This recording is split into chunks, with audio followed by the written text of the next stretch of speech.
Pacifica Radio, I'm Christina Onnested. 2 children killed in a mass shooting at an elementary school in Uvalde, Texas last week will be laid to rest today. The gathering for 10-year-old Emery Jogarza was at Hillcrest Memorial Funeral Home, directly across from the grade school, where the children, along with 2 teachers, were shot to death last week before the gunman himself was killed.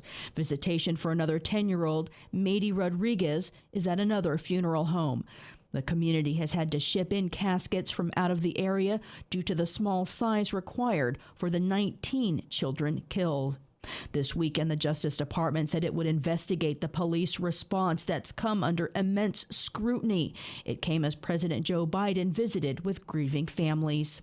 New data from the Centers for Disease Control and Prevention shows gunfire is the leading cause of death among young people, ages 19 and younger. A new report from The Lancet breaks down the CDC data and finds while motor vehicle accidents are no longer the leading cause of death for the age group, they've dipped 53%. Firearms now are. They've spiked 83% since 2013.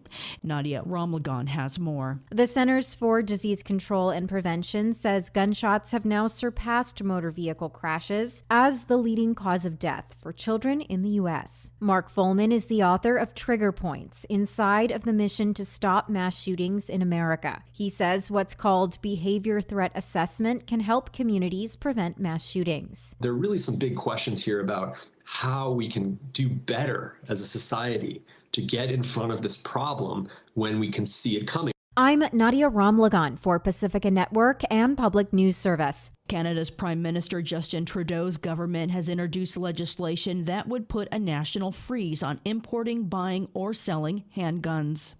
What this means is that it will no longer be possible to buy, sell, transfer, or import handguns anywhere in Canada.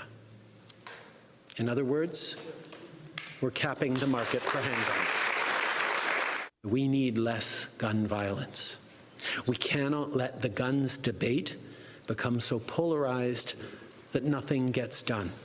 We cannot let that happen in our country. The government says the bill will also allow for the removal of gun licenses from people involved in acts of domestic violence or criminal harassment, like stalking. Trudeau said Monday the legislation also nixes the market for assault rifles in his country. Today, we are closing the market for military-grade assault weapons in Canada.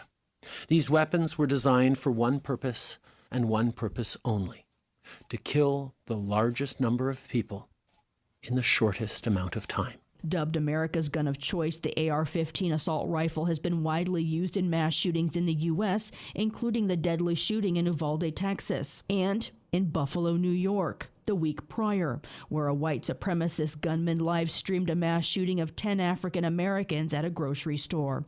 Over the weekend, U.S. Vice President Kamala Harris urged a ban on assault weapons after attending the funeral of Ruth Whitfield in Buffalo. On the issue of gun violence, I will say, as I've said countless times, we are not sitting around waiting to figure out what the solution looks like. You know, we're not looking for a vaccine.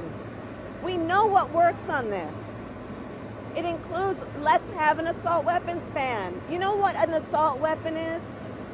You know how an assault weapon was designed? It was designed for a specific purpose: to kill a lot of human beings quickly. An assault weapon is a weapon of war with no place in a civil society. Whitfield was the last of the 10 slain who was laid to rest.